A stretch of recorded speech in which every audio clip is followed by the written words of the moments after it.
পায়ে বড় মাছে ঠোকর দিচ্ছে।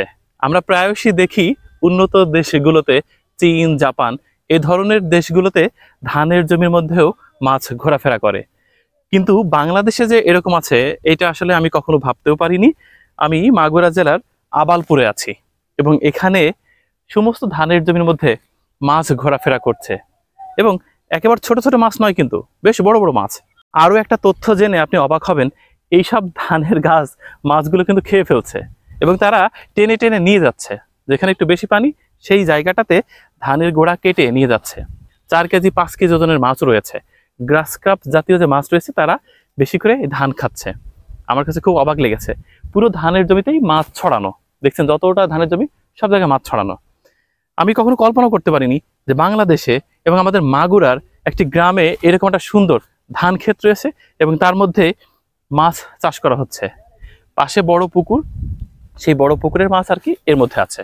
অর্থাৎ এই ধানটা, তারা বলছে ধান হওয়াটা বড় কথা না, মাছের খাবার হলেই যথেষ্ট। চিন্তা করতে পারেন কি অভিনব একটা আইডিয়া। এর মধ্যে কীটনাশক তারা দেন না যেন মাছের ক্ষতি না হয়।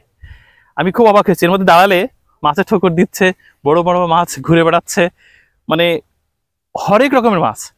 সত্যি আনবিলিভেবল। বাংলাদেশে এরকম হয়। এই ধানটা যেটা হবে সেটা কিন্তু বেশ অর্গানিক ওয়েতেই হবে। কারণ বুঝতে পারছেন যে ওদের ঘাসটাই দেখেন হচ্ছে না, কারণ মাছ ঘোরাফেরা করছে, ঘাস হবে কেমনে। আর সবচেয়ে বড় কথা কি, এই ধান যতদিন থাকবে ততদিন এই ধানের যে ইয়েগুলো আছে, আগাছা বা ধানের গাছ, এটাই মাছে খাচ্ছে। পাই দিয়ে চলে যাচ্ছে মাছ। মানে অসাধারণ একটা অনুভূতি। আমি সত্যি অবাক হয়েছি। এরকম চাষাবাদ আমাদের দেশে বারবার হোক এবং সবাই এরকম একটা উদ্যোগ গ্রহণ করুক। কীটনাশক আর সারের তাণ্ডবের কারণে মানুষ তো অসুস্থ হয়ে যাচ্ছে এবং ধানের যে কি বলবো, চাউলের একটা শেষ পর্যায়ে, অর্থাৎ ভাতের মধ্যেও পাওয়া যাচ্ছে সেসবের উপাদান, মানুষ অসুস্থ হচ্ছে। তো আমার মনে হয় এই ব্যাপারটা খুব ভালো, এই উদ্যোগটা ছড়িয়ে পড়ুক। খুব ভালো লেগেছে এবং অভিভূত হয়েছি যে এই সমন্বিত মাছ চাষ পদ্ধতি দেখে আপ্লুত হওয়ারই মতো ব্যাপার।